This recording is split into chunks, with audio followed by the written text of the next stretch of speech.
Guys, life is changing, game is changing, permainan berubah, kehidupan berubah. New normal, cara kerja dari rumah akan berlanjut setelah pandemi COVID-19. Bagaimana persisnya? Kita ikuti.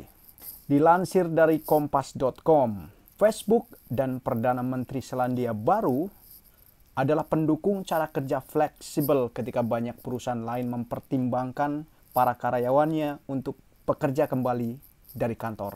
Pada hari Kamis, Facebook mengatakan berencana untuk menjadikan cara kerja jarak jauh sebagai tren jangka panjang. Tren jangka panjang, guys.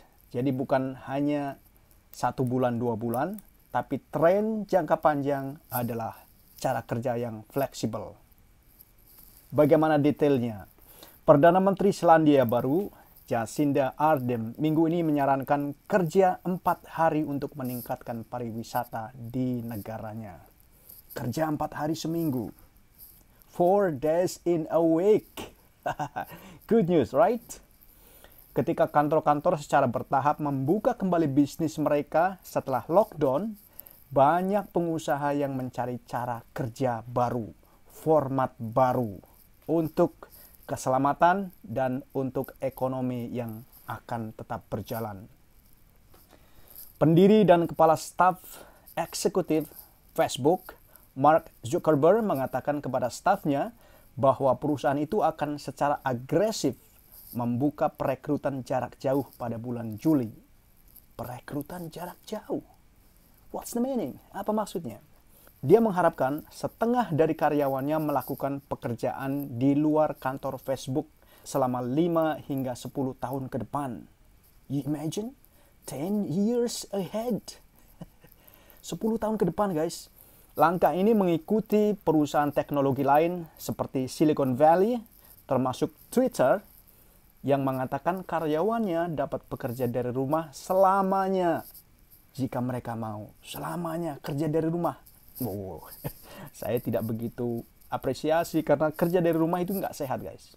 Kebijakan kerja yang fleksibel cocok untuk staf yang ragu untuk kembali ke kantor sambil menunggu protokol yang diperkenalkan perusahaan-perusahaan untuk menjaga jarak fisik selama bekerja. Ardern menyarankan kerja 4 hari per minggu untuk membantu meningkatkan ekonomi dan menyeimbangkan kehidupan kerja. 4 hari seminggu. Memang sudah banyak yang melakukan, terutama perusahaan Jepang, guys. Tapi kita lihat. Saya mendengar banyak orang menyarankan kita untuk bekerja 4 hari seminggu. Pada akhirnya itu tergantung keputusan perusahaan dan karyawan. Yes, itu deal antara perusahaan dan karyawan. Tetapi seperti yang saya katakan, ada begitu banyak yang telah kita pelajari dari COVID dan fleksibilitas orang yang bekerja dari rumah. Produktivitas yang terjadi saat kerja di rumah, kata Ardern dalam video live di Facebook. Ke depan, raksasa teknologi memimpin. Ya, sudah bisa diprediksikan. Perusahaan teknologi raksasa Microsoft melakukan uji coba 4 hari kerja tahun lalu di Jepang yang dianggap berhasil dari segi produktivitas. 4 hari bekerja dalam seminggu. Sounds good, right? Perusahaan ini sekarang memiliki strategi kerja hybrid. Oh, ada istilah baru nih. Strategi kerja hybrid. Apa maksudnya? Karena 4 hari kerja perlahan mulai buka kembali. Oh, maksudnya 4 hari kerja ini bisa disebut dengan strategi kerja hybrid.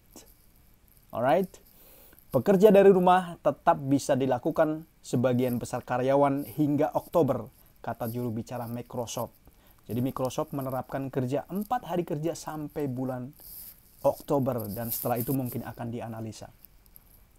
Bekerja dari rumah dan hari kerja per minggu, bekerja dari rumah dan hari kerja per minggu, maksudnya 4 hari kerja dalam 1 minggu yang lebih singkat disambut oleh para pakar sumber daya manusia.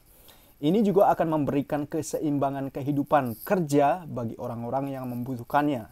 Siswa paruh waktu, ibu baru, orang tua yang ingin lebih banyak waktu dengan anak-anak, atau merawat orang tua mereka, kata Aline Abraham, seorang konsultan yang berbasis di Singapura.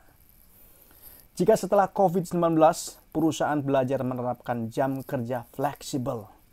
Ada jam kerja fleksibel, ada strategi kerja hybrid. Ini vocabulary yang akan kita familiar ke depan. Jika setelah COVID-19 perusahaan bekerja atau belajar menerapkan jam kerja fleksibel, itu akan menjadi kemenangan besar untuk manajemen sumber daya manusia tambahnya. Tren yang bergeser ini juga memungkinkan perusahaan memikirkan kembali ruang kantor mereka yang mahal. Mastercard mengatakan saat ini sedang mencari cara untuk menggabungkan beberapa kantornya, sementara Facebook berencana untuk mencari tempat kerja fleksibel di seluruh dunia. Setelah masa COVID-19, Anda dapat membayangkan banyak perusahaan yang semakin kecil karena karyawan-karyawannya dapat bekerja di rumah, kata Adrian Tan dari perusahaan IT PeopleStrong. Nah, begitulah teman-teman, masa depan kita atau new normal ke depan look like, dan kita akan melihat bagaimana implementasinya di lapangan. Saran dan komen ditunggu dan diapresiasi. Terima kasih sudah menonton. Thank you very much. Assalamualaikum warahmatullahi wabarakatuh.